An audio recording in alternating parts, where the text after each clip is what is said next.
Welcome back on this Friday night. Interest rates have dropped, more properties are being built, and real estate analysts are starting to look towards 2026. Joining us to gaze in his crystal ball for us tonight is Matt Hansberger, president of Royal LePage Atlantic. Good to see you again, Matt.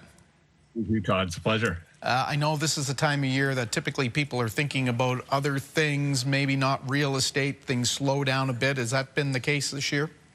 Yeah, as soon as you hit about the middle of November, you start to see people making plans for the Christmas holidays and what they're going to do with their housing. And, we tend to see properties kind of come off the market for a little bit. And then as soon as January 2nd hits, they start to come back on. So we're hitting sort of that low point right now in the year for sure. We hear all kinds of fear and loathing in places like Vancouver and Toronto, especially in the condo market. How has the Maritimes fared in, say, the past year?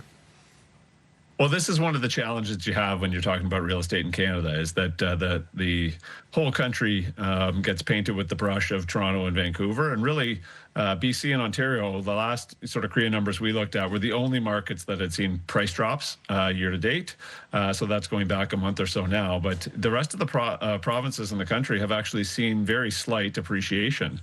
Quebec actually has seen a lot. So, when you start to talk about real estate, you do have to get local. And Nova Scotia's held up pretty well so far. So, yeah, Vancouver, Toronto, they're certainly seeing challenges with the overbuilt condo markets in both those places. But we haven't seen any of that sort of impact here. Are the Maritimes returning to its slow and steady, comfortable zone, I think, is where we were for many years?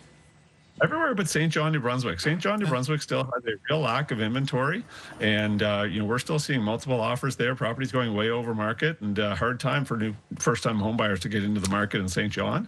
But to the rest of the sort of Atlantic Canadian market, we're seeing exactly what you just described: a more normal, rational way in which you buy your home. You get a little bit of time to look. You get to make an offer that's a reasonable offer. You get to put an inspection clause in. Those kinds of things are existing again here in Halifax specifically. Okay, so maybe people can get some sleep after all if they're looking for a place. And it doesn't hurt that interest rates are down. We don't know what the long-term trend on that is going to be. Are there people sitting on the sidelines? Is money parked out there waiting for maybe the spring? 100%. Yeah. What's happening right now is it's the must moves who are moving. And so we're seeing people who, are having life circumstances causing them to move. So new job, growing family, downsizing because you're at retirement, that kind of thing. Those are the folks who are moving. There's a lot less speculative moving going on right now. But I actually think that this is one of those times where there's an opportunity to get into the market. We haven't seen prices go crazy this year. Every year wages very slowly catch up to pricing, and so there's some investment opportunities out there for those who are kind of out there looking. Oh, okay. Let's drill down on Halifax in particular. A lot of the holes that were in the city are beginning to fill up with high rises. There's a lot of density. What do the housing starts look like for next year? Will that take some pressure off the demand? Yeah, I think so. And honestly, there's enough houses at this point, I would say, to satisfy the level of demand we have right now.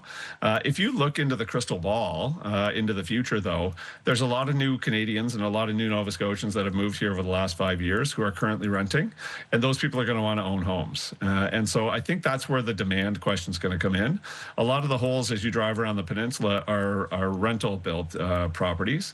And so, we are still going to be short on the low-rise, single-family, semi-detached, townhouse stock, and I think those are the things that are still moving quite quickly. And so the builders are building a lot of those right now, and they're doing their best to keep up in their segment. I wanted to ask you about that because it does seem like in the Metro Halifax area that there's a lot of attention paid to the cranes. Everybody can see a crane.